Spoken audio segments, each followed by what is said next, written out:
two fellas from Kansas and a whatever from Indiana are looking for the signs and into the stars for the perfect pair of motion pictures. out there. A couple of flicks, 3 corn-fed cinephiles, otherworldly connections. This is the Midwestern Crop Circle Double Feature. Yet another movie podcast.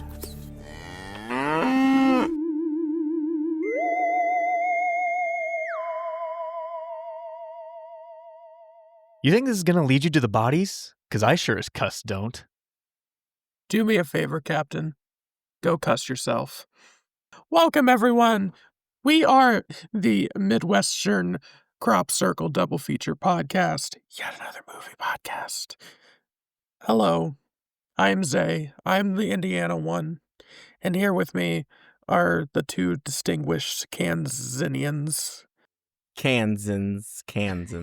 Whatever. Also, why was I not included in the intro? Well, that was the only... Well, you went to the 'Cause bathroom. You had to go pee. Oh.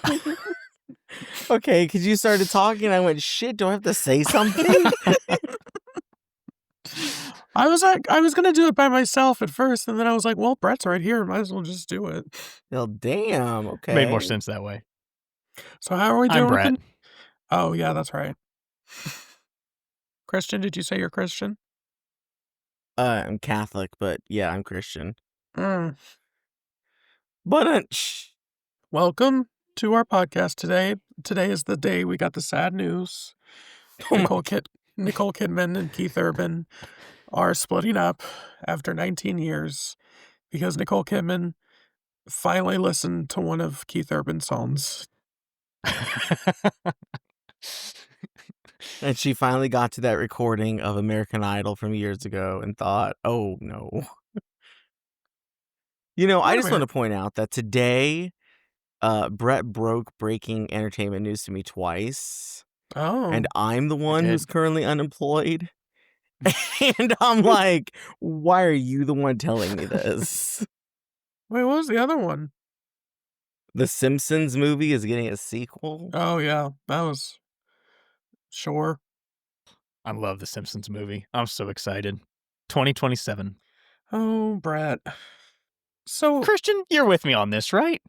You like the Simpsons movie. I mean, yeah, but I mean that That was drag me into 2007. this. I was a child. Their voices were still clear in 2007. Like Julie Kavner sounds like she's about done. What's his name? Can't even do the Ned Flanders voice anymore. Oh my god. Like at this point, like, are y'all going to try AI? Are we just going to finally recast them? I think That's okay. I think this announcement and Nicole Kidman divorcing, I don't think it's a coincidence. I think there's something out there. You think Nicole Kidman is going to be the new Marge Simpson?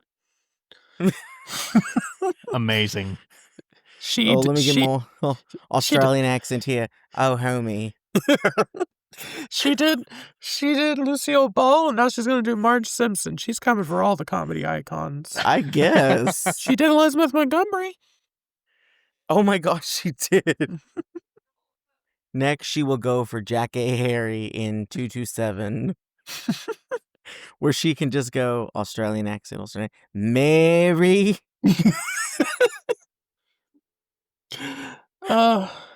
That's a niche joke. Yeah. So that's why where the fuck are are. we here? Excuse me, why the cuss are we here? Well, then with the expletive, damn it. Yeah, I'm dead tired. But this was the only day I could get in. So how tired are you?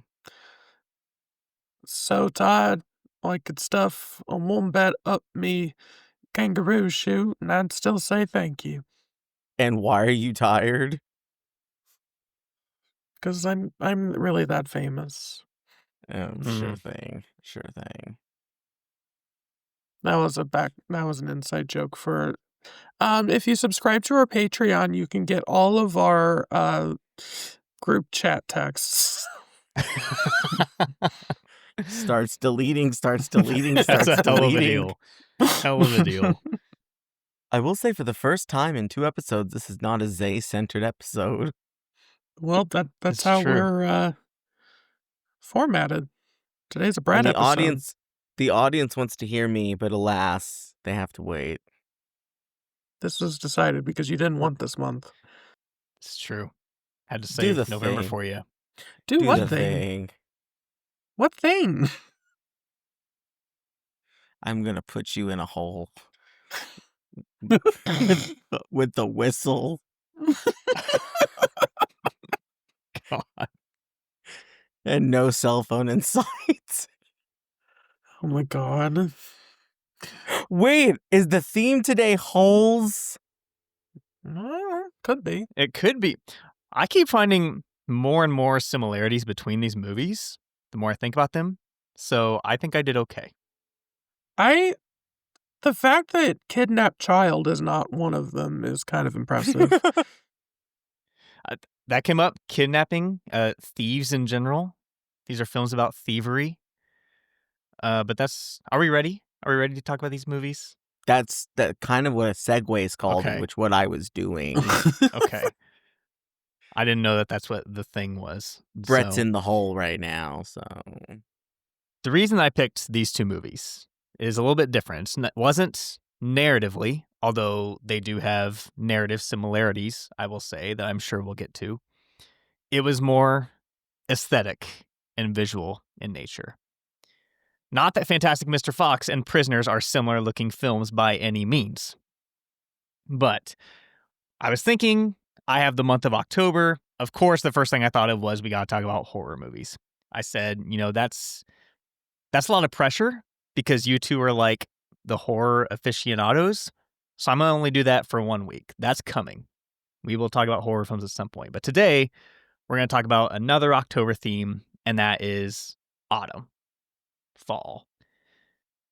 Probably my favorite season. When you told me this, I was like, you're joking, right? Christian is in the minority on this because I'm like, yeah, obviously. Really? So Yeah. did that come to mind to you pretty immediately? Yeah. Or pretty, okay, cool. That makes me feel better. I think it's more obvious with our first film, Fantastic Mr. Fox. So we're going to dive in with that one first, and then we will get to Prisoners. So Fantastic Mr. Fox, released 2009. This is Wes Anderson's first foray into animation. Would later do Isle of Dogs, of course. I'm kind of watching Wes Anderson's movies, just kind of randomly started going through his filmography this year. And this one was coming off of The Life Aquatic with Steve Zissou and The Darjeeling Limited, which for me was kind of a low point of his career. I don't think those films are as strong. So Fantastic Mr. Fox, in my opinion, signals kind of a comeback for Wes Anderson, a return to glory. That would kind of continue on into Moonrise Kingdom and Grand Budapest. And then end there, and then quite literally just like end. For Christian, for sure. I still really like Wes Anderson. I especially love The Phoenician Scheme. I like that movie the more I think about it. He insists upon himself. That's for a different podcast. I love Asteroid City. I enjoy Asteroid City quite a bit. I loved when those movies were over and I got to leave. I guess not in the case of The Phoenician Scheme. I saw it on TV. No. Okay. Wow, Christian just told everyone not to support your local cinema? Yeah. Huh. It's a great watch in a theater. That palette, that production design looks great. Benicio, awesome. Everyone in the audience laughing with you. Yeah. Good times. Okay, I have to pause here before we go on. Because when we say laughter, okay, when I saw Asteroid City, right, I was under the impression that it was going to be like, most of the audience was like, what is funny about these movies? Even with The Phoenician Scheme, like the quirkiness of it all, and again, saw it at home, there's only 2 of us. Like, we're just like, what? Phoenician Scheme is the funnier one. I wouldn't say Asteroid City is all that funny. Agreed. Talk about the fucking fox. Just go. I'm done. Phoenician Scheme is quite funny, I would say. But Mm. anyway, Fantastic Mr. Fox. This movie begins with our title character, Mr. Fox, played or voiced by George Clooney, and his wife Felicity, who is voiced by the great Meryl Streep. They are in the process of robbing these farmers, and they get caught in a trap. They get, a cage drops on them. And during this time, Mr. Fox is kind of planning his escape, and Felicity goes, "Hey, I'm pregnant. And so this whole thing that we're doing, this you being a thief, this has got to stop." And Mr. Fox vows to give up that life, find a real job, do something safer than messing with the farmers. 2 years pass on, which is 12 Fox years, as the film makes very clear to us, which is one of the many quirks of this film that I quite enjoy. Mr. Fox has a job writing for the local animal newspaper. This movie, there are a lot of animal characters, and they kind of have their own community that both reflects human communities, but also the film is really big on still having this focus that they are wild animals. And that comes into play quite a bit. But in addition to the job, he now has his son, Ash, who is played by Jason Schwartzman. Ash is a bit of a misfit. He is really moody. He's in that, 12-year-old age where he's, kind of entering the teenage years. He's kind of considered quote unquote different, but we kind of find out that he really wants to be like his dad. He seeks his dad's approval. And I wouldn't say this is a bad relationship that they have, but there is a disconnect there, where Ash needs something from Mr. Fox that he's not getting. And so that comes into play in the narrative as well. As for Mr. Fox himself, he wants more. He's not satisfied with his life, where they live in their little burrow. And so he finds a new home in this tree. There's a whole scene where he's getting a tour with the realtor, who's actually voiced by Wes Anderson. And it is in a dangerous location because it is very close to the three biggest farmers in the area, Bogus, Bunce, and Bean. And so being close to that creates some issues. But soon after they move in, they also have their nephew, Christopherson, moving in with them. His father has double pneumonia. He comes from somewhere else. So this creates some tension between him and Ash because Christopherson is pretty much perfect. Pretty much everything that Ash wants to be. He's athletic. He's charismatic. There's this, I think, a really funny scene where they're practicing their dives into this pool outside the tree. And Christopherson has this perfect swan dive. And Mr. Fox is like, oh yeah, that's awesome. Great job, kid. So we got that going on. Meanwhile, internally for Mr. Fox, he cannot fight this urge of being so close to the farmers and not being able to steal, not being able to do what he does best and be this wild animal that goes and takes their chickens and their produce and whatever it might be. And so he finds himself back in that life, sneaking away from Felicity and going on to do this. And the farmers come and they retaliate by destroying his home and destroying pretty much the entire animal community. And so Mr. Fox's recklessness kind of leads to this. They all have to go underground. They're trying to figure out things in what's probably going to become a new lifestyle for them. And then the farmers won't quit. The underground gets flooded. They have to move into the sewers. Ash and Christopherson feel this duty to go and get Mr. Fox's tail back because it was shot off during an earlier raid. And Christopherson is kidnapped and held by one of the farmers. And so the film kind of concludes not just with this idea of Mr. Fox has created this predicament and now he has to find something that works not just for his family but for the whole community, but they have to retrieve his nephew. And they have to work together. He has to round up the troops to basically do that. So they stage a rescue mission. They succeed. They build a life in the sewers afterwards. And I think the ending kind of signals that Mr. Fox has kind of found a place where he doesn't have what he wanted before. He doesn't have the riches that he desired, but he's kind of found his place. He's like, okay, I am a wild animal. These are the means I have to live with. And he sneaks into a supermarket and they have all the food they could want. So that helps too. This is a stop motion animation movie. I think the animation is pretty remarkable. But I think what's interesting about the movie is that it still has all of the Wes Anderson trademarks, all the quirks. And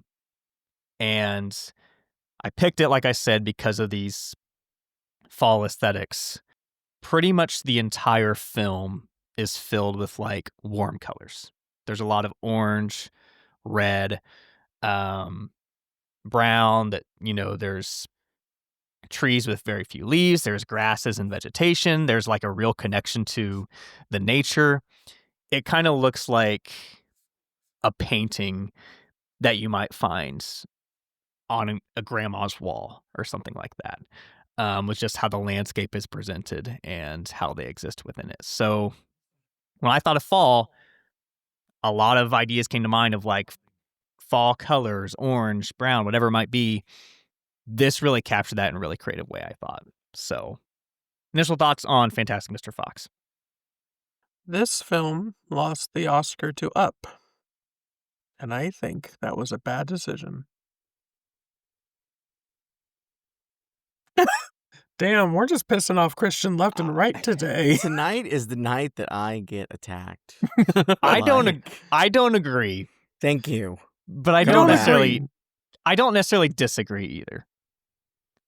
I prefer Up, but I do think Fantastic Mr. Fox does more with the concept of animation. This movie is like just in my top 100. I think I love this movie a lot. And I've just never connected with Up. You don't connect with any Disney movies, though. That's not true. That's true. Literally, and then the last time I watched Turning Red, you were like, you love Turning Red? And I'm like, yes, I love Turning Red. What are you talking about? 2009 was like peak year for animation and that particular category because, like we're saying, Up, Coraline, The Princess and the Frog, and The Secret of Kells, which is like also a pretty good movie. From who made it? Cartoon Saloon. Like, those are Okay, good picks I'm this also year. just learning that Up also beat it for best score, and I Best think score. that's fucked up. Wow. Again, no. That main theme from Up is iconic. I hear Fantastic that Mr. everywhere. Dun, dun, dun, dun, dun, dun. No. Go ahead. Give us some of the score from this. Oh Oh my god. What are you doing?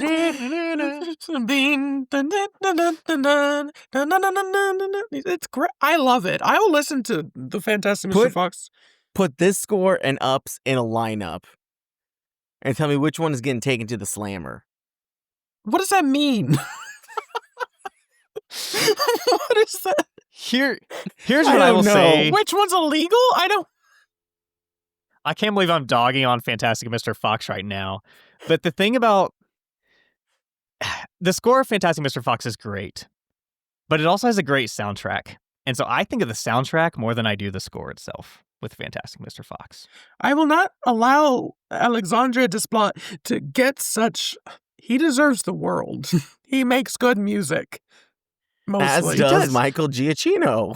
As do the Beach Boys. As does Burl Ives. As do the Rolling Stones, who all have songs in this movie. Which movie makes us cry? Up or Fantastic Mr. Fox? What does that mean, anything? Because it's called Beauty. The first 10 minutes of Up has beauty. Wow, somebody was bitter because they can't go in a house and be lifted by balloons to a far-off mystical fountain. Some of us care about Kevin and Doug and want the best for them. Right. What? Doug took my water bottle at Disney World, okay? It was a highlight. He said, you can't bring that in here. And this is all to say, I really love Fantastic Mr. Fox. Okay, because even though I'm like not a Wes Anderson fan anymore, this is like in the top, let's see, 4 for me. It's 3 for me.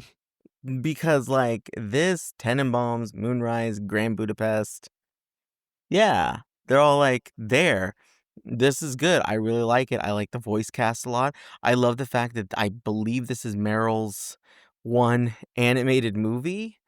I don't think Oh. she's I mean, she's done like The Simpsons as like a voice, but like movie wise, I don't think she's done anything else. Like voiceover work because she was an AI as like the Blue Fairy, but like animated, I'm not. Oh, never mind. Did you just see the ant bully? Yes. She's You know what? We don't talk about this, okay? Oh, holy shit, that they got a cast for that. What? Damn it. You know what? I'm going to keep that fact. This is her only animated movie. And she's really good in it. You know what, though? On Twitter or X, whatever you want to say, I saw the making of this where, like, Wes Anderson went out with George Clooney in the hills in England or whatever, so the countryside, and, like, filmed him reacting as if he were actually this character. And that's Oh. pretty impressive. Like, because I believe this fox, and I get so much vibes of like the Ocean series because of George Clooney and because of what he does in that is very similar to this. I mean, in the sense of just stealing things and getting away with it and not letting your wife know what the hell's going on and putting everybody at risk. Although I But would yeah, say the Fox, Meryl Streep's Fox wife, a lot more character like, I don't know, she's like very in control of the plot as well, rather than Melissa Leo, who's just like, well, you're clearly not well, sweetie. Let's go lay down. You're gonna. But also Meryl Streep was in. This is interesting now that I looked it up. Something called Everybody Rides the Carousel, which is a 1976 American independent animated film based on Erickson's stages of psychosocial development. Has Meryl Streep in it. what the fuck do Interesting. we not know about this woman? That she hasn't done a movie in like 6 years. We've lost her to television. No, she's coming back next year. I'll believe it when I see it. The Devil Wears Prada 2? AI. Anyway, But yeah, Fantastic Mr. Fox, good movie. Much better than the book because I read the book. The book literally can take you if you're a skilled reader like I am, who was above average in school. it's It 80 could take you about pages. 30 minutes to read. It's an 80-page children's book. 30 minutes to read. I liked it a lot when I read it in like 5th grade, but I have not revisited it since. And I don't know how much I remembered it when I finally saw the movie because I don't think I saw this in theaters. I No, didn't. I didn't. I didn't either. No, because I didn't have money and my parents weren't going to give me money. Anyway, I love this movie a lot. I don't know. I just love its sense of humor. I think it's like the Roald Dahl sense of humor and Wes Anderson's sense of humor, like meeting at the perfect point for me, where they are sort of balancing each other to the point that I like. There's just moments where Mr. Fox is just saying random facts, like foxes are allergic to linoleum. And I'm like, where the hell did you come up with that? It's just so funny to me. And also, this is like the one movie where I'm like, I get what other people say about George Clooney. Like, George Clooney's never been like a big guy for me. But in this one, I'm like, it's just his voice, but I get it. There's charisma in Yeah. this movie. Also, you're kind of wrong because there is an animated segment in the aquatic Life Aquatic. There is an animated sequence in Life Aquatic, so technically not his first foray into animation. I don't remember that. I watched that movie a month ago, and I don't remember that. Yeah, it's like I have the Criterion of it, and I bought it at Walmart. Wow. Yeah, but like the shark thing, that's animated. Like when he actually finds the shark? Yeah. Yeah, that's true. Wow. I guess I didn't think about it that way. But Impression yeah. of that movie. But there's still that like movie. that happens the exact same time as you still see all the like human people there. So it didn't So are compute you for me. saying that doesn't count as animation now? Are you Wow. No, it just didn't. it just didn't Roger Rabbit. It didn't compute for me. But yeah, love this. I love the score. I've already fought over everything I love about this movie, I suppose. I like the use of cuss in this. That's true. That is very like because it so took me a good. while to figure out like exactly what that all was. Because when I first saw this, I was like, "Oh, that's funny," but realizing that it's like it's them cursing. Yeah, but to get that PG rating for the kiddies, it's very clever. I'm gonna say what to cuss. So yeah, this is like a rewatchable for me, I think. I find it hard for me to rewatch things. And I've just been like looking at my rewatch movies, and this like popped up and now in one of my top, because if it just gets 5 rewatches, it gets into my like stats list of the most rewatched movies. Brett, is that true for you? Where does your rewatches sit? I didn't prepare this, but this was something I wanted to bring to the podcast. Because I know Rewatches Christian of Fantastic Mr. Fox. of any like what are your like? Because I know Christian rewatches a lot of movies. I definitely don't. I don't look at my Letterboxd stats very often, but Brad, I'm already on your list. I'm here. okay, go for it. It's all Christmas movies, I'm sure, because I rewatch like there's certain Christmas movies I watch every year. Your number one rewatch at 10 is It's a Wonderful Life. Yeah, 9 Elf, 7 Casablanca, 6 is a tie between A Christmas Story and Everybody Wants Some. And then 5 would be The Santa Claus, Christmas Vacation, and Halloween. And then from there, it just goes from the 4s, 3s, and so on. Wow. Yeah. And I think it's, for me, it's just like I accidentally watch this every Thanksgiving. Not accidentally, I guess, but like I'll get in the mood and be like, well, the leaves are falling down. Let me go watch Fantastic Mr. Fox. And not, oh, the leaves are falling down, another time of despair and treachery. Yeah. Damn, did I just read coming you? up. Nobody wants to know what mine are? Wow, great. That's not more. Literally where I started the conversation. Okay. Mine are at 17 rewatches, Psycho. Wow. 15 When Harry Met Sally. We know my thing with that. 14 Sunset Boulevard. 13 is a tie between The Wizard of Oz, The Producers, the 2005 version, Christmas Vacation, Hocus Pocus, and Casablanca. And then 12 is Independence Day, Young Frankenstein, Mommy Dearest, It's a Wonderful Life, The Muppet Christmas Carol, How the Grinch Stole Christmas, and Halloween. And then it goes from there. My number 1 is Halloween, 13. Which I've only had Letterboxd for like 10 years. Just Rocky Horror just hit 11 as of this week. I watched Jesus, I do rewatch a lot of stuff, don't I? I watched Rocky Horror 3 times this weekend. I will not need to watch it for another 5 years. Then A Charlie Brown Christmas is number 3 with 10. Some notable ones, Cats Don't Dance is at 7. Barb and Star Go to Vista Del Mar is a hit 6. And Grandma Got Run Over by a Reindeer is also at 6.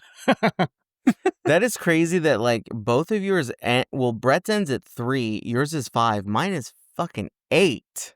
Mm-hmm. That tells the story. So how many do you have for Mr. Fox, Zay? It just hit 5. So it's like at the top of the 5s. Gotcha. I see. Because the leaves just fell and it's very crisp outside. They say as it's like 90 degrees. Honestly, Jesus Christ. It's 9 p.m. right now. Why is it 73 degrees? Global warming. Well, yeah. But I think so. In You terms both of fall. Oh, sorry. Go ahead. No, go ahead. No, go with that. In terms of fall, I think this is like idealized fall.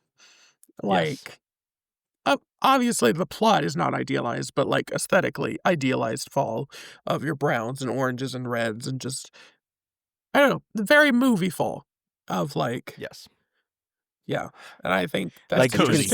you can smell the pie in the oven. You can smell the cider. But I think that is interesting as we are slowly transitioning to talk about Prisoners, how Prisoners is, like, a very unidealized look at fall, but much more realistic. Like, that's definitely what I think of when I'm like, if I were to look outside in the middle of November, in Indiana at least, that's what fall looks like. Yeah. At Yeah, that's least, what I was going like, for. I like living in more of an urban area.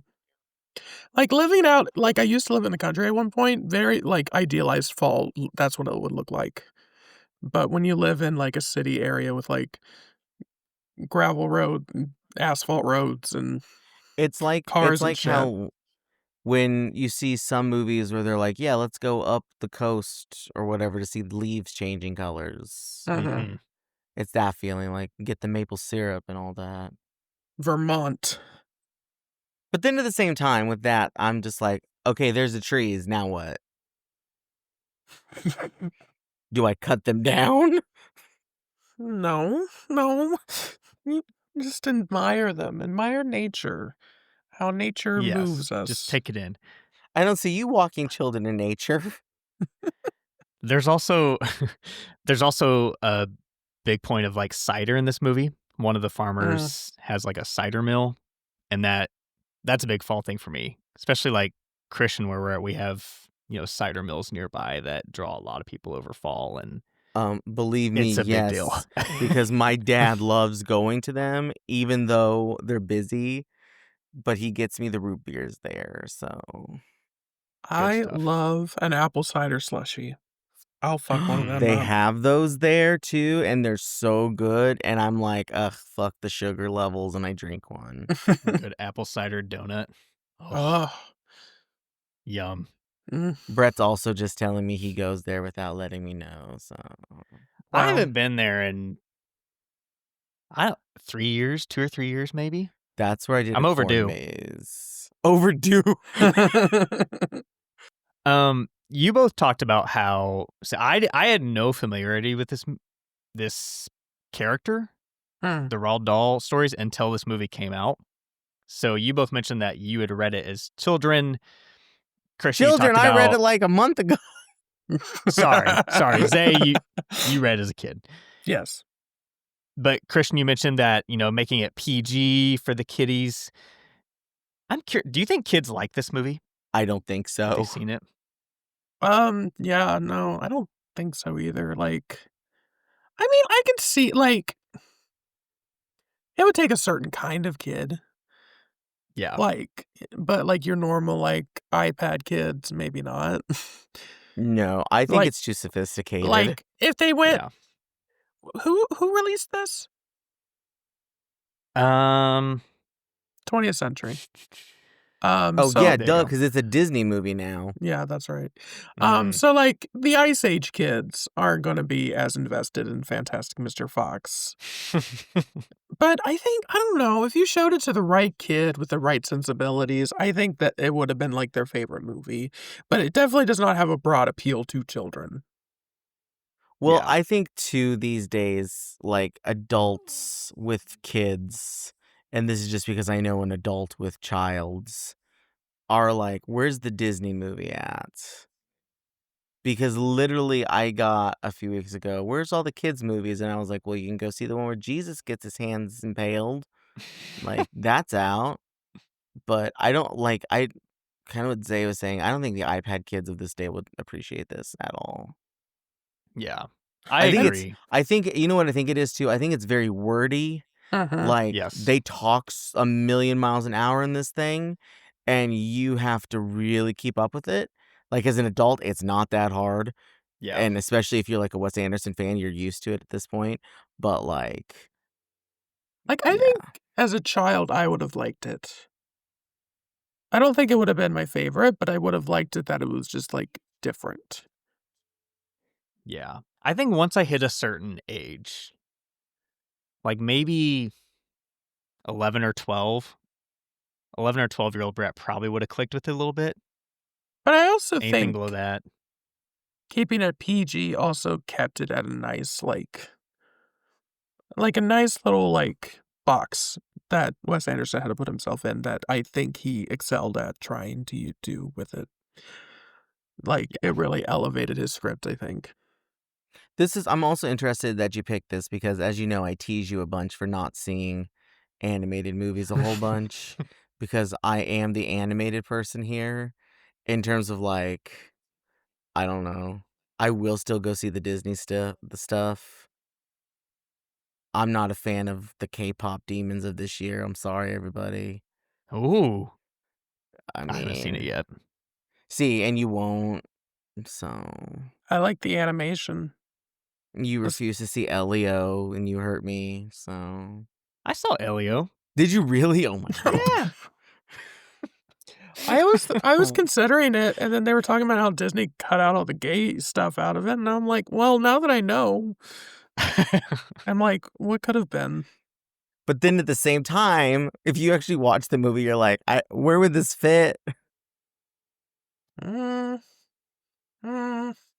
I could see it. I saw Strange Worlds. You saw Strange World? When did you see that? Like whenever it came to Disney Plus. That's crazy. Well, this is on Disney Plus, It is. and it's on Criterion, and I love the cover of it.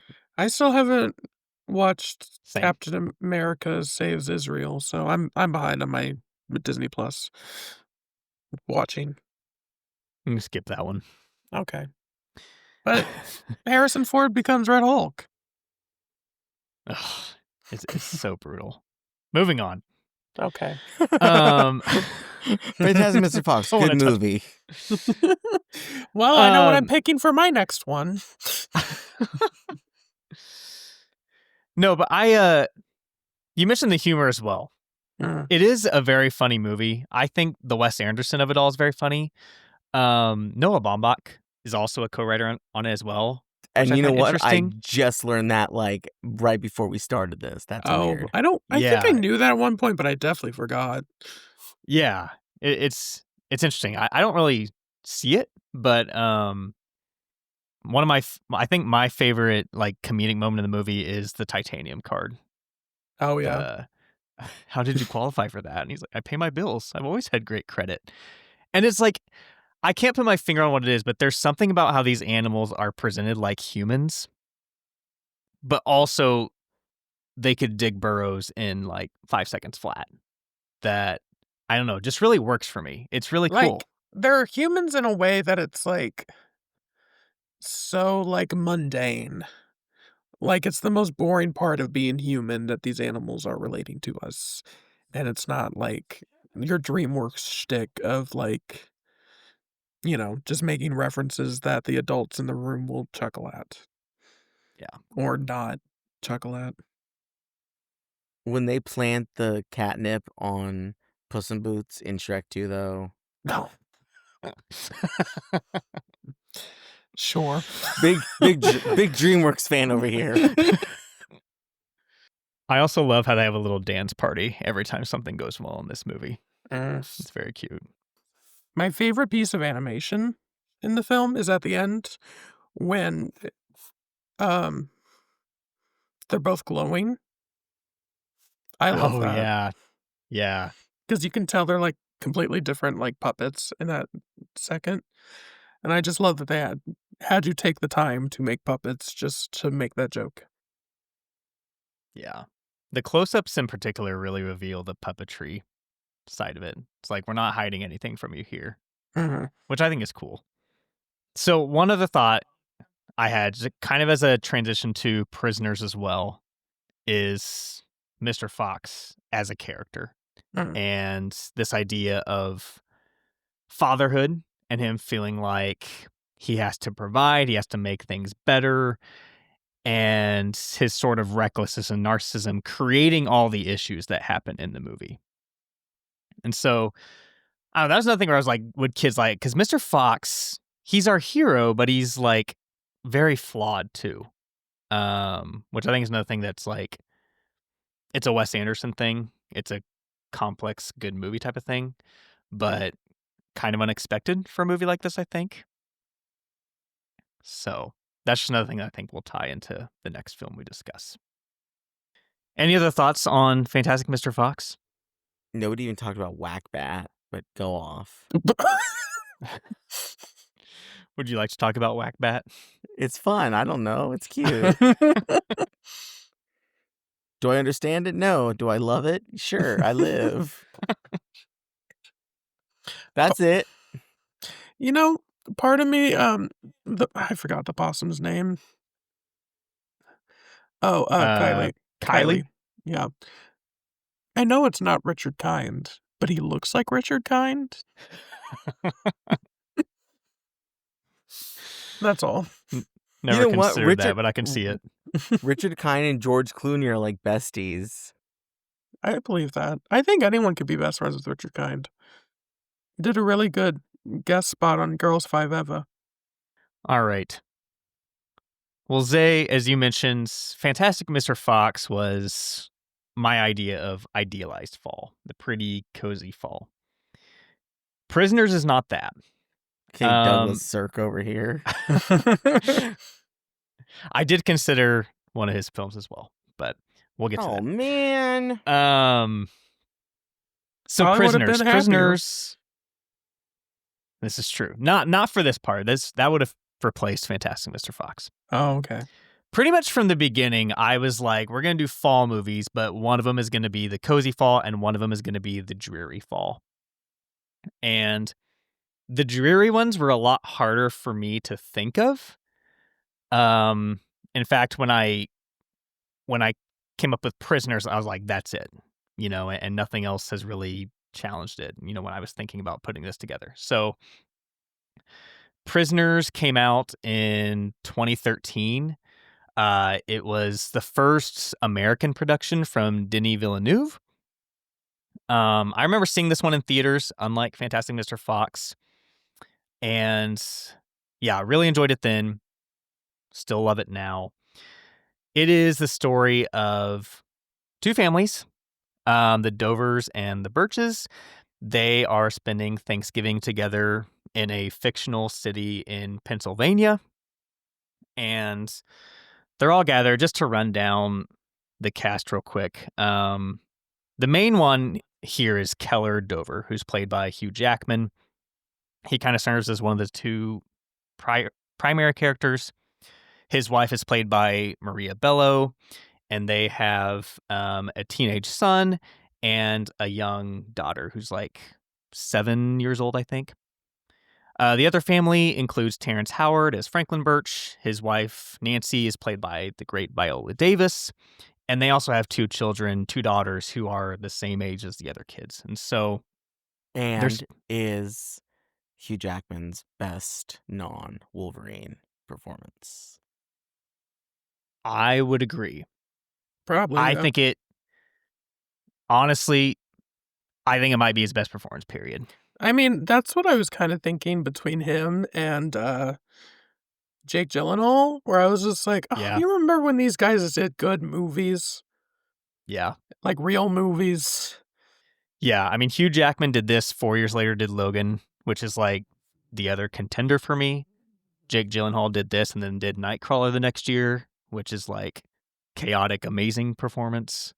But yeah, they're both great in this. I really think the whole cast is great. But they're spending Thanksgiving together, and their two daughters go out, and there's like kind of a lapse in communication where the parents don't remind them to take their older siblings with them. And so they go missing. They disappear. And Okay, pause. I'm sorry, because if I don't say this now, I'm going to forget it. Go Why for the it. fuck are you letting your children play outside in the front when you have a backyard that is fenced in? Okay, I can understand when That's they go fair. walking the first time before the food is served for Thanksgiving, and they're like, okay, but the other thing, why are you on a fucking, what is it, the Winnebago? Like, you little shits, get off the Winnebago. see, I think it makes less sense the first time. Because the second time they're going to the other people's house to find her whistle. So that time it makes more sense. I don't know why they have them go walking out the front and go. I don't climb know on the about y'all Winnebago. and your Thanksgivings. And again, I saw this movie like a week and a half ago, so I don't know if anybody fell asleep after their Thanksgiving meal. I've never fallen asleep after a Thanksgiving meal. No, me either. Like, I can never fall asleep. Like, there is so loud in the house. Like, how do you lose track of a kid? I have a small family. Like, it was just like people you see on a regular basis. So we were just like bored of each other. See, I think that the kids actually going missing, I didn't have issues with that because I think the kids come and say, can I take her to go find my whistle? And the Brett parents said, are like, kids missing? Leave them. no, like, God, whatever. But like, the parents are like, sure, yeah, just be safe. And like, I think in the parents' minds, the kids are still like of the understanding, go get your siblings first. But they don't vocalize that to the kids. So the kids just think, oh, we can go, let's just go. And that's how they end up going missing. But there's like no sign of them. They were playing on, the Winnebago or the RV, whatever it is, earlier. That's like their one clue. Jake Gyllenhaal plays a detective whose name is Loki for some reason. That's the one bit of comedy in this movie. No first name either. Yeah, it's just like, Loki. or that is his first name, or it's Loki. What if it's like, but like his name's Loki? Loki Lokerson. Yeah, that's as funny as this movie gets. But that's as funny. No, there's a funnier part for me. Okay. I don't know. There's not a lot of comedy. Hugh Jackman does not do a musical number. He doesn't go, where's the kids? My prisoners. I did think about during just like that one tweet where like Kate Winslet was it Kate Winslet where she was like, I know many men in Hollywood who are afraid to come out, and someone saying she got a text after this interview from Hugh Jackman that was just a question mark. I mean, he did divorce his wife. Yeah, but now he's seeing Sybil Shepherd, so who knows? You mean Sutton Foster? Hell yeah. I was going to say, I didn't realize Sybil Shepherd. That's wild. Sutton Foster, who's a Broadway star. Sutton Foster, Broadway. who is also like a professor at Ball State now. Is she really? Yeah. He was there too, like last month. Oh, I saw that. Yeah. Oh. Interesting. And now he's just gone back to being Wolverine again. And that's like all. So you have two potential gay men in this movie, in Jake Gyllenhaal and Hugh Jackman. Like, not Terrence Howard. He's made that clear. Oh. What are we talking about? I'll wrap up the plot stuff quickly so we can get to the Oh my God. There's a lot of plot, Brett. There is a lot of plot. So a lot of potential suspects come and go. The main one is Alex Jones. Okay, the other funny part, his name is Alex Jones. That is the funny part. I don't know where to go with this. Like, they could not predict what that would have done. These two girls missing are crisis actors.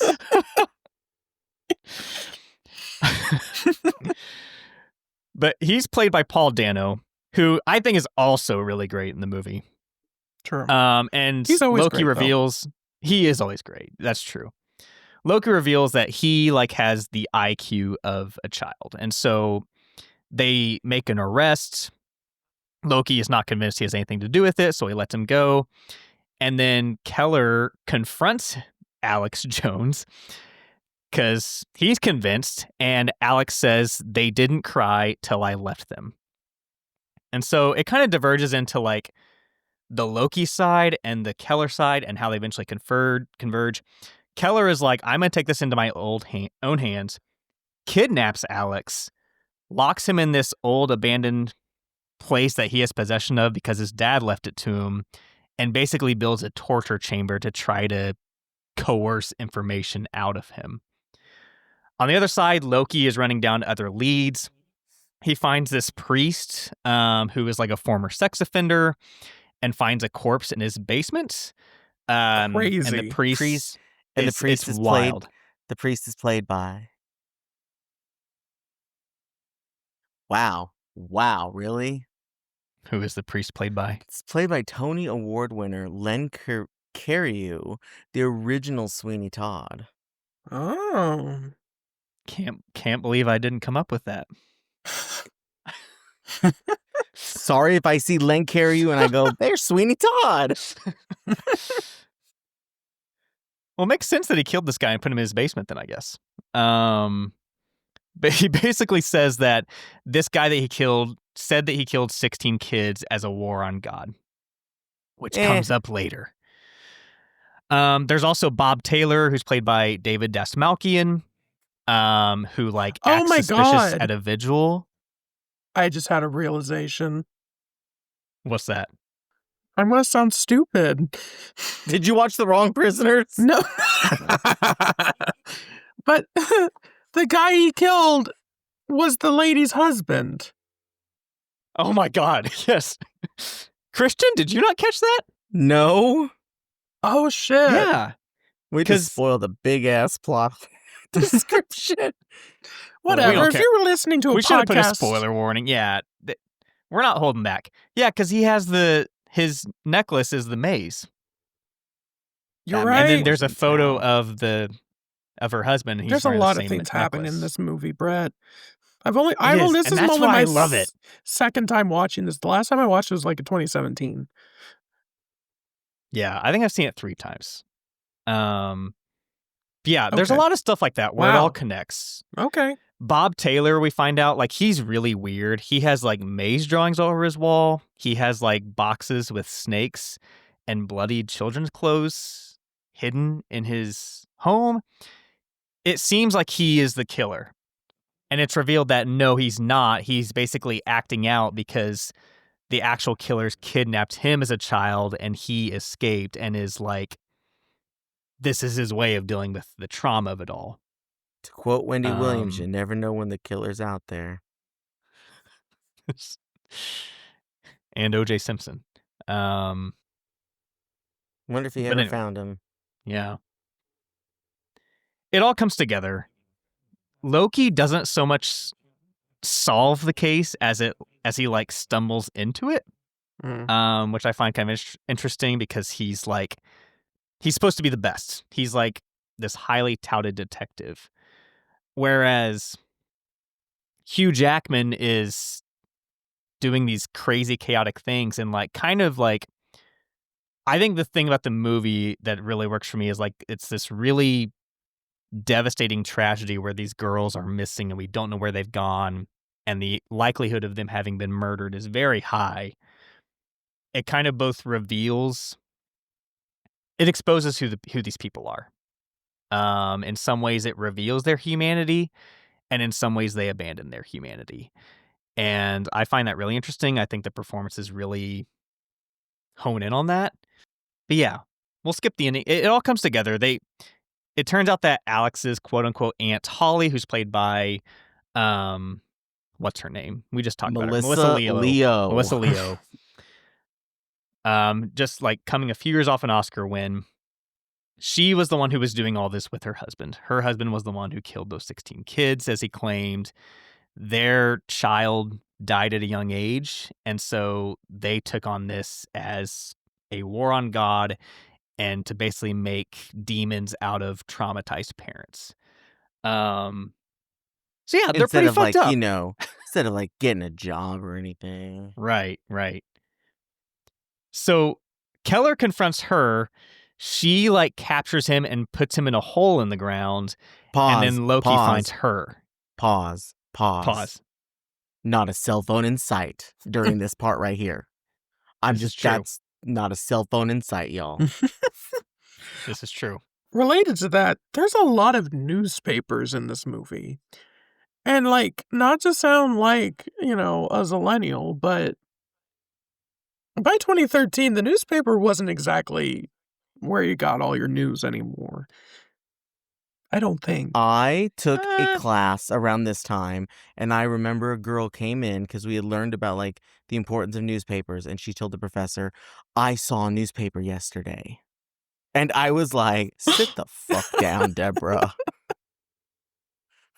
I don't know. I I mean, I think guess with, like, there's scenes where it makes sense, I think, like, especially when he's, like, in what's-her-name's house because she's an older woman. yeah. But I don't know. But like the I scene at the very end when Loki's in the hospital bed and he's looking at the paper, Yeah. and it's like, this guy's still missing. It's like, Like, which I get what's the time jump here? it's a very effective, like, visual cue, I'll give it that, but I don't know. He could've been I looking don't at his know. I phone. mean, this is not a super big city, I don't think. It's fictional. And also, these people are all, with the exception of Loki, they're I all thought this was probably based on a true story. no. I mean, there's probably people like this.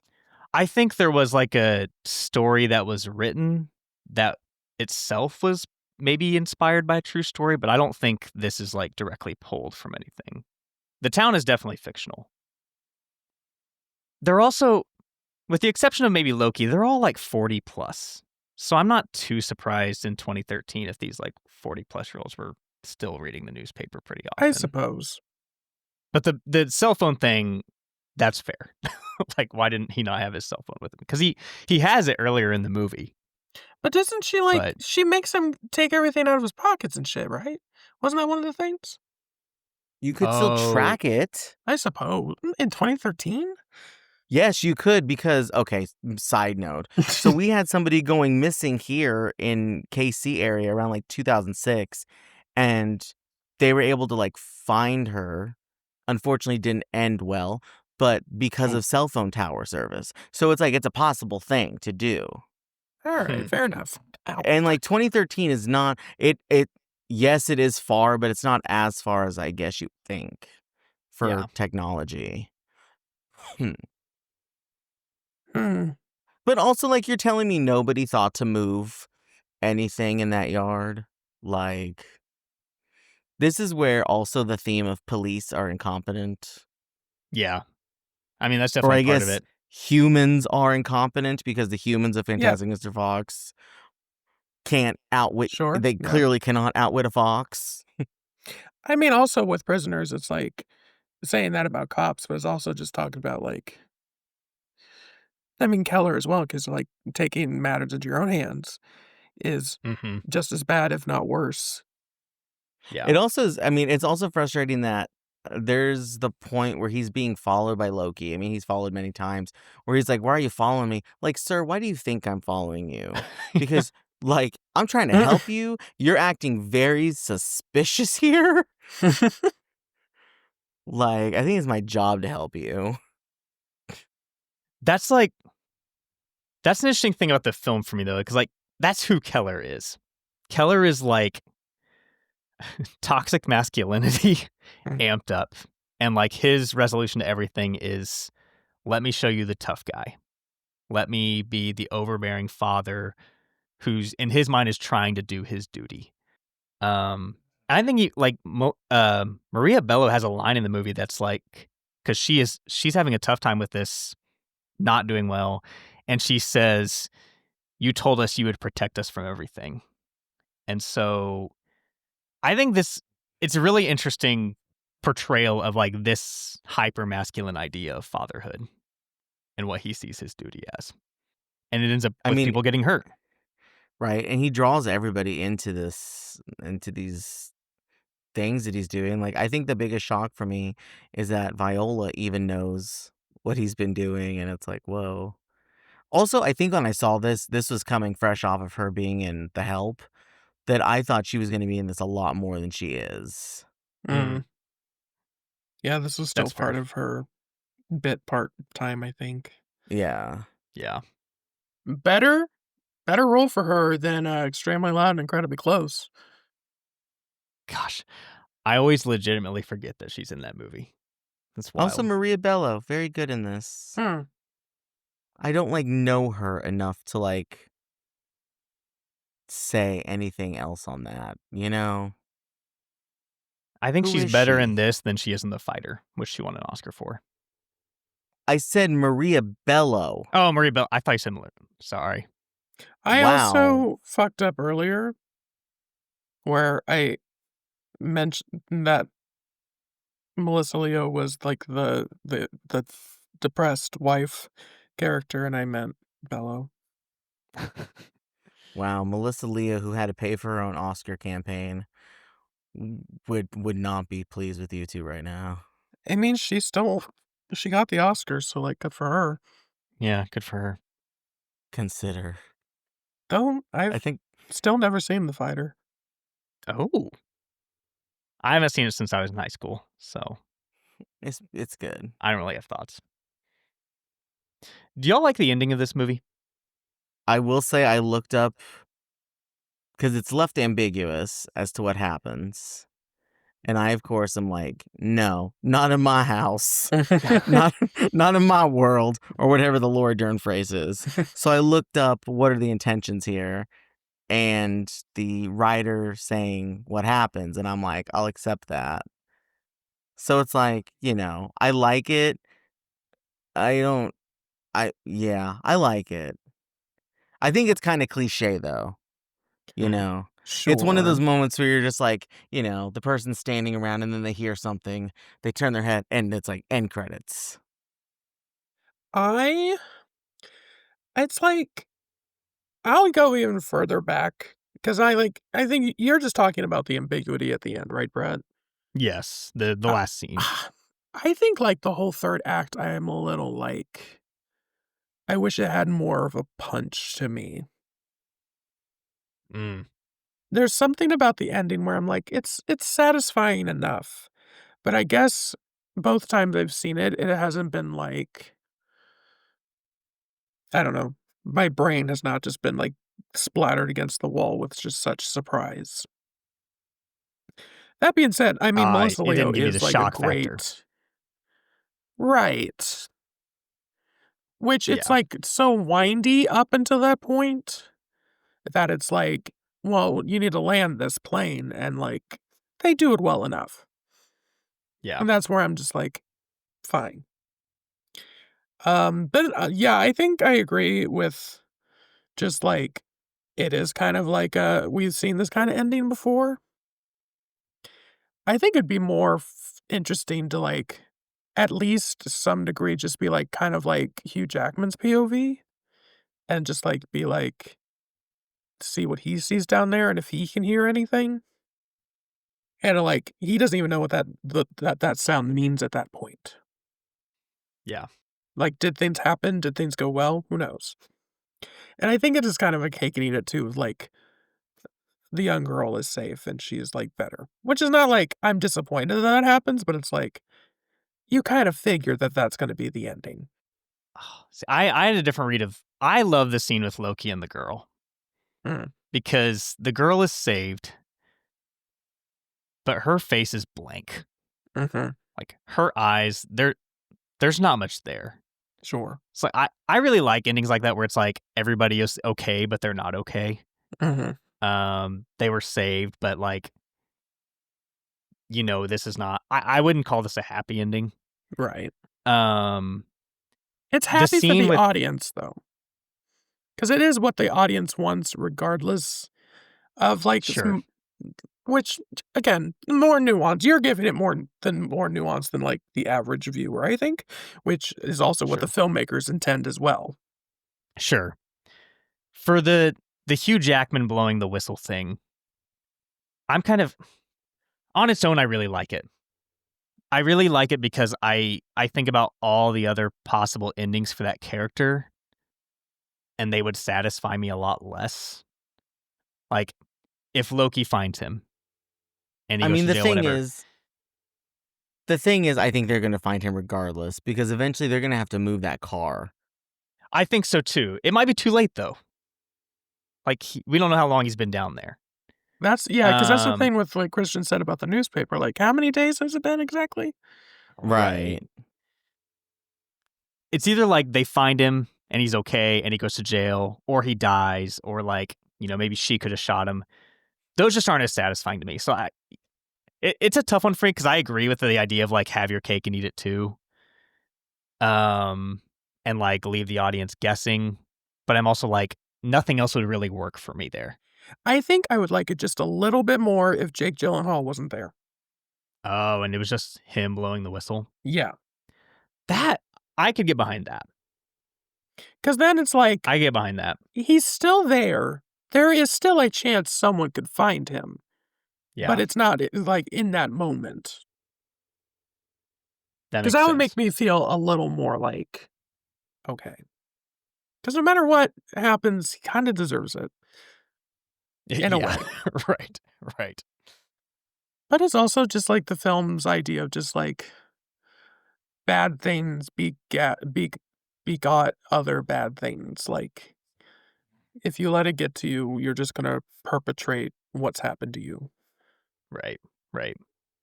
So yeah, the look of the movie, this was shot by Roger Deakins. He got an Oscar nomination for it. It was the only nomination it got. I think it looks amazing. It's a really dark movie. This is a reminder. Most movies today do not know how to shoot night scenes. Like, you can't see them. I have no problem seeing the action here. I think it looks great. I picked it because it's that dreary idea of fall. The leaves are almost entirely gone. The skies are gray. But more than anything, it is raining all the fucking time in this movie. And so I know, Christian, you mentioned in our group chat that there's some wintry stuff too. And I'll admit, I forgot this opens on a shot of like the snow falling and a deer. But for the most part, like, I think of, that's what separates it for me. Like, fall, I think of that rainfall, whereas winter, I think more snow. But no, Christian, are you at all convinced that this is a fall movie? No.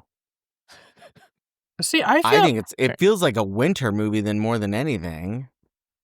Because I like after Thanksgiving, because this happens on Thanksgiving and then the rest of it is post Thanksgiving. After that, for me, it's wintertime. But do you think of rain when you think of winter? Like it raining outside?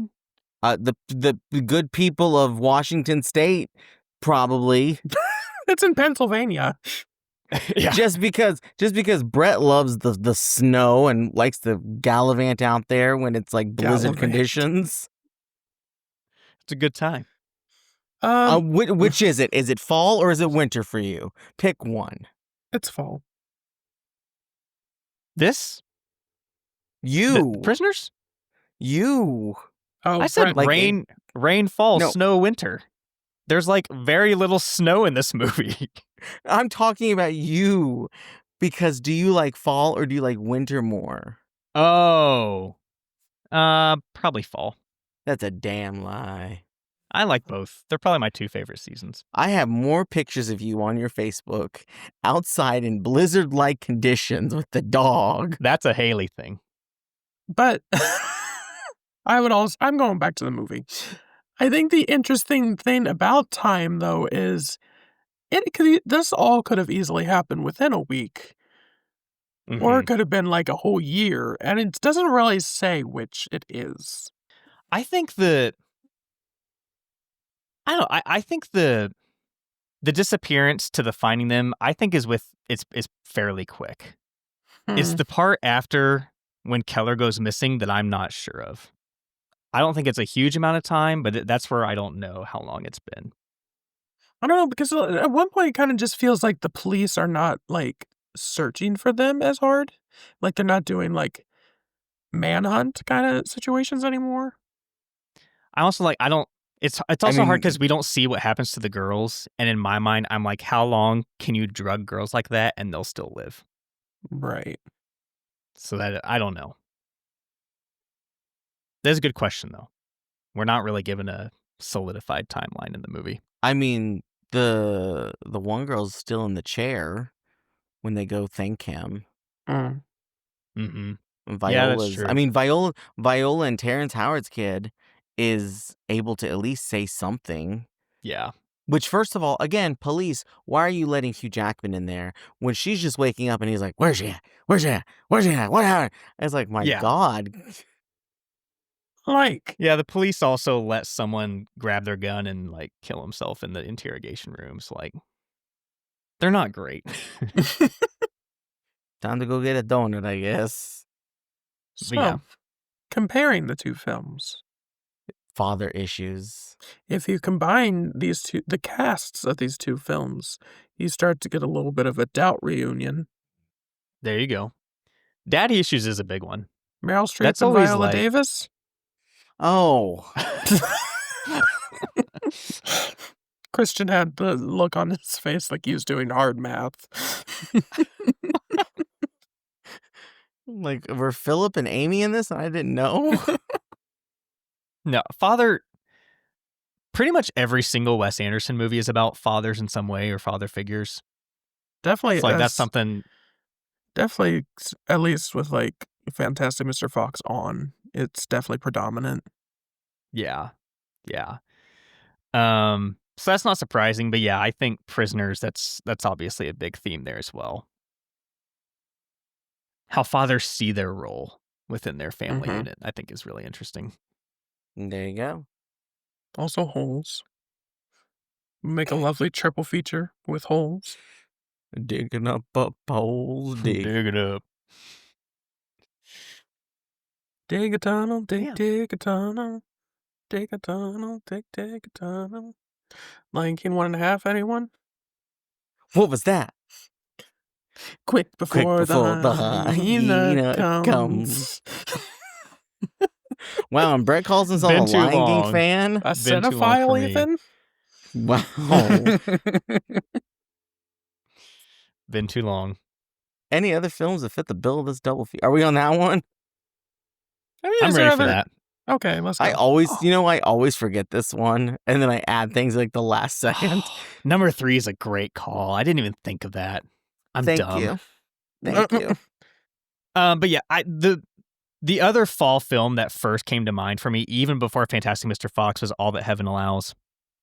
But Sure. this was a Christian thing where pretty much the entire second half of that movie is full on winter. So That's I was true. like, I wanted something that was more entirely fall. What about the one with Julianne, Far From Heaven? I did think about that one too. And I went back and forth with that one. At the end of the day, I was like, I would rather just do it All That Heaven Allows and Far From Heaven double bill. So Christian, you wrote here The Lovely Bones. That is like the worst version of Prisoners.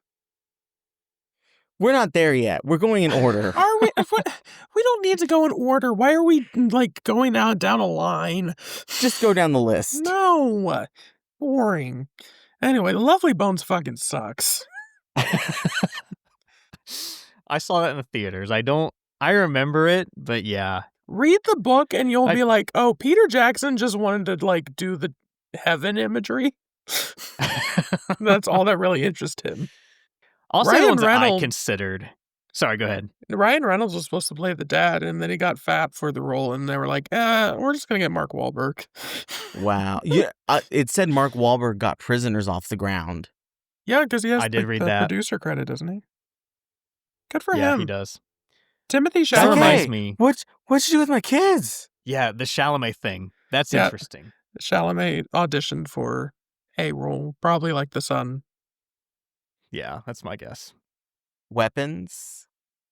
I did think of Weapons when I was watching Prisoners. And you made me think of it again when you were talking about like the police kind of don't search hard enough. And there's a moment in there when I think even Julie Garner is like, are you guys done? Or why aren't you doing anything now? Yeah. The number Also- 3 went on here. Oh, sorry, go. I was just gonna Weapons. The scene where the girl is goes to see Loki in the hospital, and then she's like not saying anything. That made me think of Weapons too, because big time spoiler if you haven't seen Weapons, but the last line of that movie. Whoa. There's This a is still spoiler alert. 2025. There's a spoiler alert. If you listen after a spoiler alert, that's your problem. I don't think that's like a huge spoiler. It's a gut punch, though. I suppose. The last line of the movie is some of them started to talk again eventually. Or like eventually some of them started to talk again. And that reminded me a lot of Prisoners. I suppose, but even like, I don't know. How much they... I don't know. I don't understand spoilers. I don't either. Like if the movie is really spoiled for you, how good was it? Thank you. Toby went 2 Agreed. years without being spoiled by The Force Awakens. And I was spoiled by some Facebook cartoon. Because it was like, Harrison Ford doesn't have anyone to celebrate. No, Chewbacca doesn't have anyone to celebrate Valentine's Day with this year. And I was like, oh, so that's what happens. And then I saw it like a week later. Mystic River. That's a good call. Thank you. That fits the prisoner's bill. That's basically Prisoner's like grandpa. Yeah. Hocus Pocus? Yeah.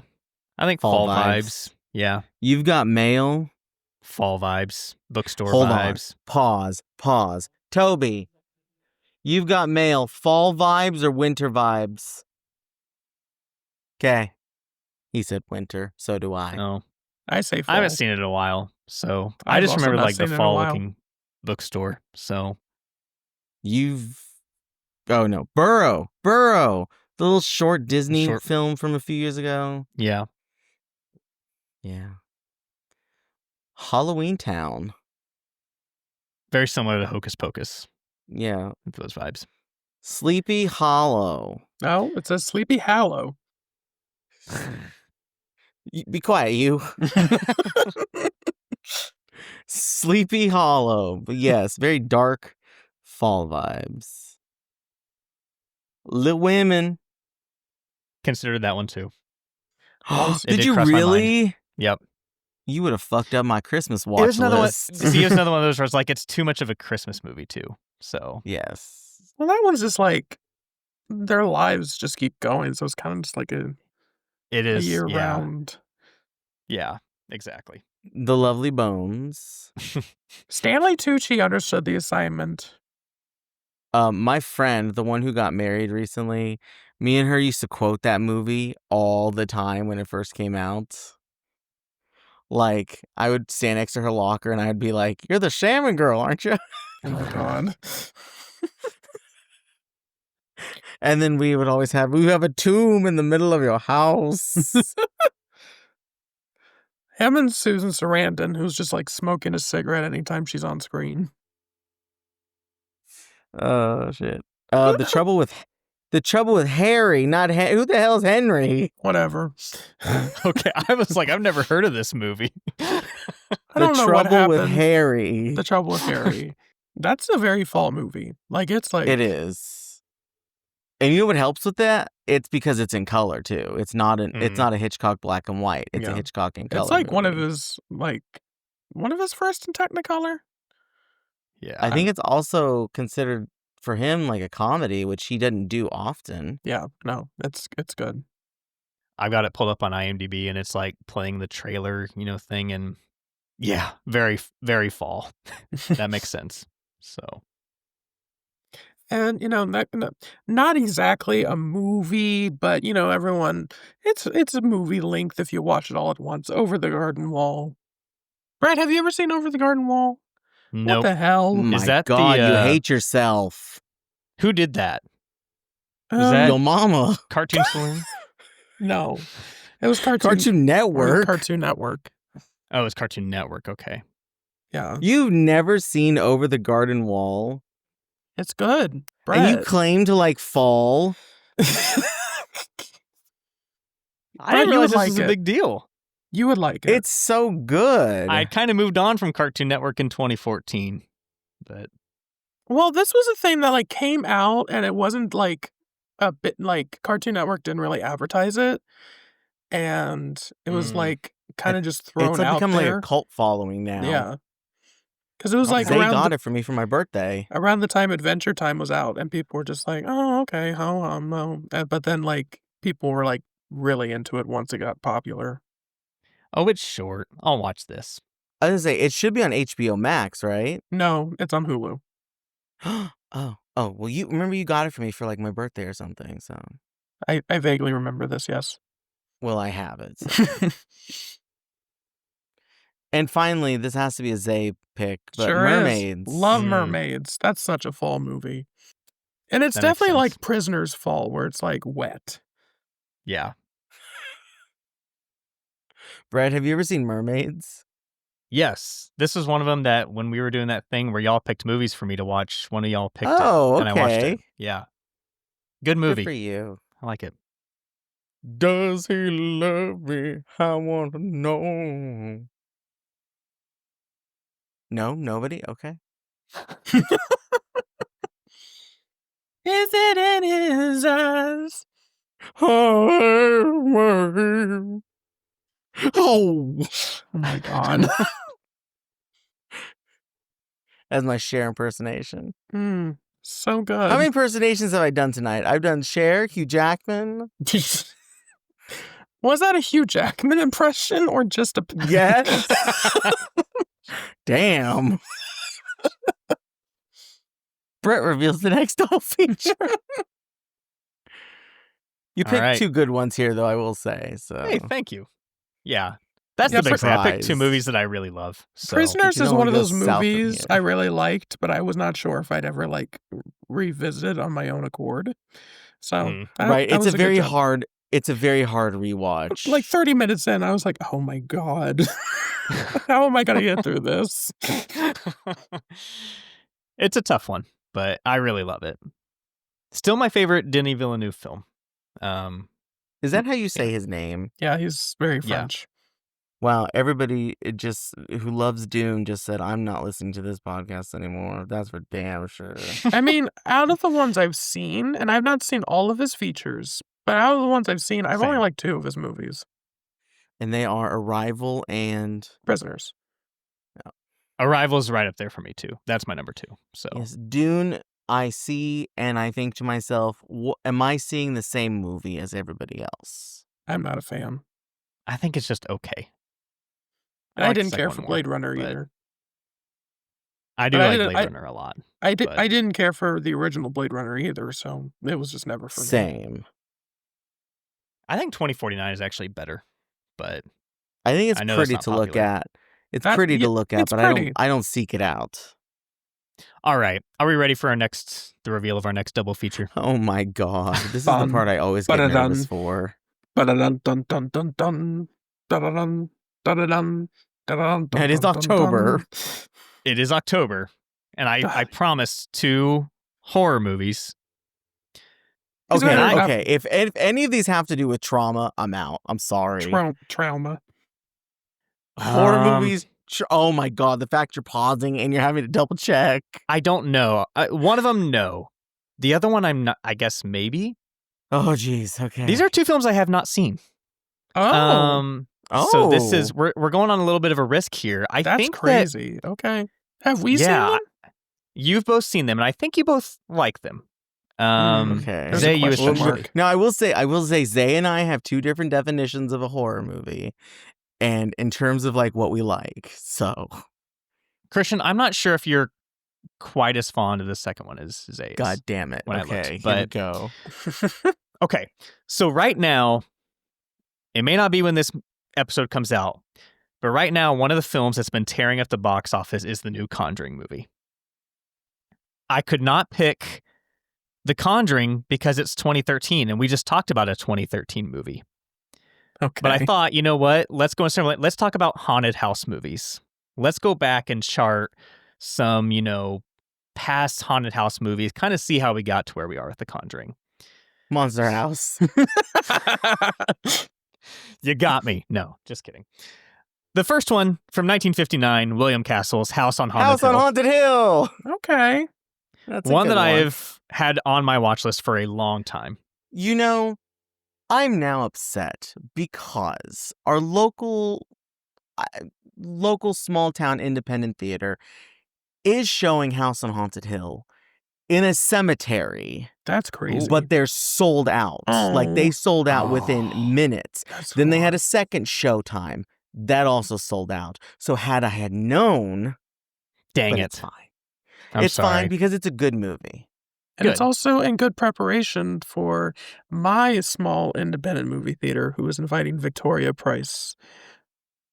We're showing Theater of Blood, not House on Haunted Hill, but That helped me settle on this. Once I saw that, I was like, this makes sense. So the other one, the next one is not as highly acclaimed, I don't think, but I think it is significant, especially when you're thinking about the Warrens and The Conjuring. And it is the original from 1979, the Amityville Horror. Yes. Okay. That one will be fun because I have a lot of history with that movie. Yeah. So, yeah, haven't seen either of them, like I said, but You've never seen either of these? That's No. crazy. Huh. Yeah. So I'm excited. House on Haunted Hill is 75 minutes. You didn't have 75 minutes in your 30 years of life? How long is it average, like, I have no excuse. football game? Too long. I don't disagree with that. So yeah, I'm excited. Now, Brett, I will say because it is your first time watching House on Haunted Hill, you must watch it on Wikipedia as it is meant to be seen. I thought you were going to say you have to hang up a skeleton in your house to like fly at you in the middle of the movie. Don't spoil the movie. It's not. You're right, a big spoiler. I'm glad we did not. We picked Amityville 3D instead of Amityville to watch a couple weeks ago, so I'm glad that we didn't pick that one. Oh, good. You should watch Amityville 4. You know about the plot of 4? No. Someone has a yard sale at the Amityville house, and someone buys a lamp that's possessed by the house's demon, and so when they bring it into their house, now they have the Amityville demon in their house via the lamp. Good move. It's a weird podcast.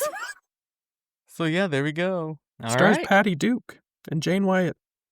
That's all, folks. Anything you want to plug? Me or follow the us on audience? Blue Sky. Yeah. Follow us on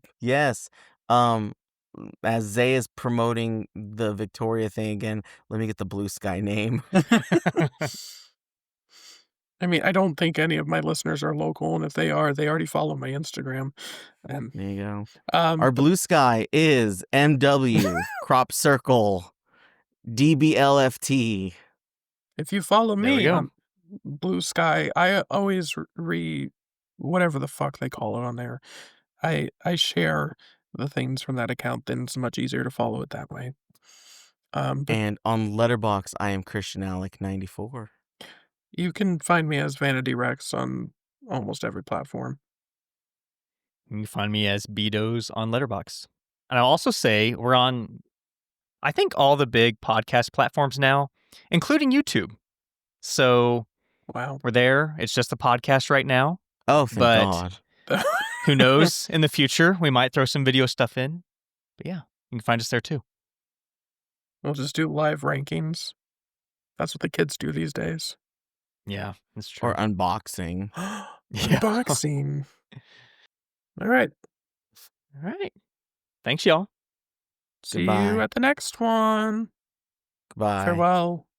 Adios. Good night.